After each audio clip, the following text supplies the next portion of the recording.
আবহাওয়া দপ্তরের ১৫০ বর্ষ পূর্তি উদযাপিত হচ্ছে। সেই সাথে ত্রিপুরার আবহাওয়া দপ্তরের ৭৫ বছর পূর্তি উপলক্ষে সোমবার দুটি কর্মশালা অনুষ্ঠিত হয়। একটি হচ্ছে স্টেট হোল্ডার মিট এবং মিডিয়া মিট। এদিন আবহাওয়া দপ্তরের কার্যালয়ে মূলত দুটি কর্মশালায় ত্রিপুরার আবহাওয়া ও জলবায়ু পরিষেবা নিয়ে আলোচনা হয়।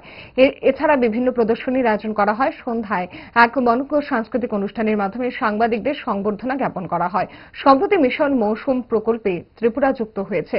আবহাওয়া বিভাগকে আরো উন্নত প্রযুক্তিকে এই বিভাগটিকে সমৃদ্ধ করার জন্য এই প্রকল্প, যাতে করে মানুষ আবহাওয়া সম্পর্কে আগাম সব তথ্য জানতে পারে। এই প্রকল্পের অধীনে রাজ্যের সাব্রমে বসছে অত্যাধুনিক রাডার।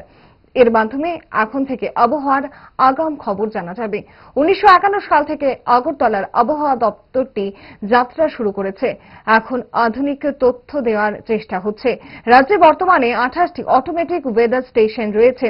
তাছাড়াও অত্যাধুনিক মেশিনপত্রে সমৃদ্ধ করা হচ্ছে আবহাওয়া বিভাগকে। এমনটাই জানালেন আবহাওয়া বিভাগের অধিকর্তা ডক্টর পার্থ রায়।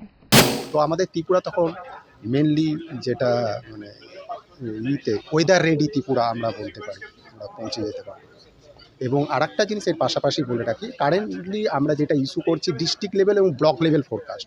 এই এতগুলো সেট আপ যখন এই ইনস্ট্রুমেন্টাল ডেন্স নেটওয়ার্ক যখন ডেভেলপ হয়ে যাবে, তাতে আমরা কি করব, আমরা ডিস্ট্রিক্ট এবং ব্লক লেভেল থেকে আমরা পঞ্চায়েত লেভেল ফোরকাস্ট পর্যন্ত পৌঁছে যেতে পারবো উইথ গুড অ্যাকিউরেসি।